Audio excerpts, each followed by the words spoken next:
सभी बच्चे रेडी हो जाएंगे। अगले 10 सेकंड में आपका मैटर शुरू हो जाएगा। आज आपको प्रतिलेखन संख्या 12 का मैटर बोलेगा।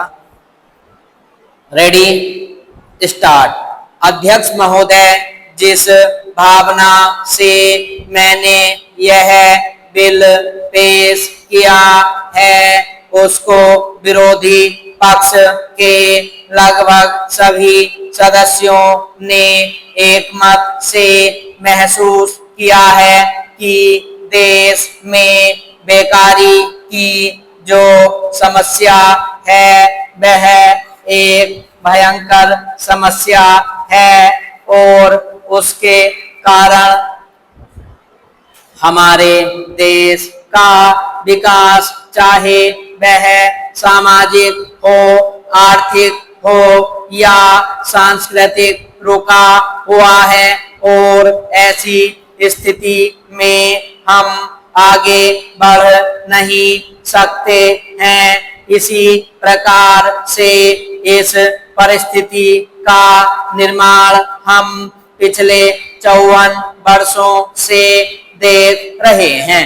मंत्री महोदय ने यहाँ पर अभी कहा कि राष्ट्रपति इस काम को नहीं कर सकते हैं क्योंकि वह उनके अधिकार के बाहर है। आप राज्यों में राज्यपाल शासन स्थापित करते हैं जब यह देखते हैं कि किसी राज्य में वहाँ की व्यवस्था, वहाँ का विकास ठीक नहीं हो रहा है, जब किसी राज्य में गड़बड़ी फैल रही हो, विकास का काम समाप्त हो गया हो और जिम्मेदारी से लोग काम न करते हो तो वहाँ पर राज्यपाल शासन स्थापित किया जाता है। ऐसे बहुत से उदाहरण हमारे देश में मौजूद हैं। उसी प्रकार से हमारे राष्ट्रपति हैं और अगर देश में इस तरह की स्थिति वर्षों तक चले तो कोई कारण नहीं है आपात के रूप में राष्ट्रपति इस देश की सुरक्षा के लिए, इस देश की उन्नति के लिए जिम्मेदारी अपने हाथ में न ले सके।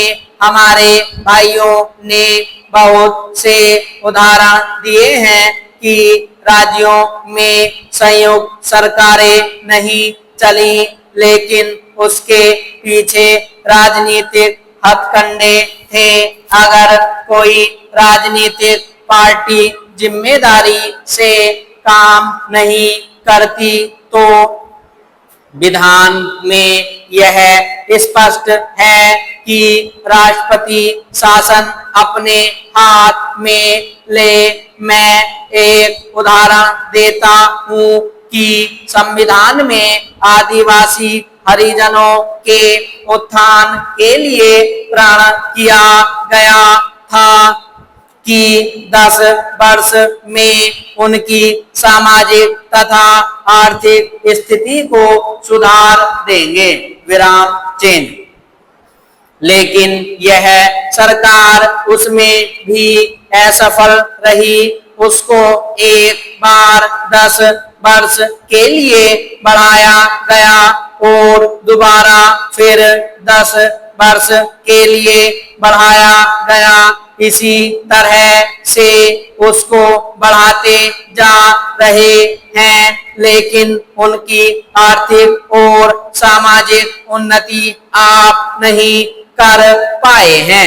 इस काम में सरकार बिल्कुल असफल हुई है। पिछली बार सरकार पर अविश्वास का प्रस्ताव भी आया था और वह पास होने वाला था। इसलिए मेरा कहना है कि हमारे देश में यह जो बेकारी की समस्या है वह एक बहुत ही भयंकर समस्या है। विराम स्टॉप।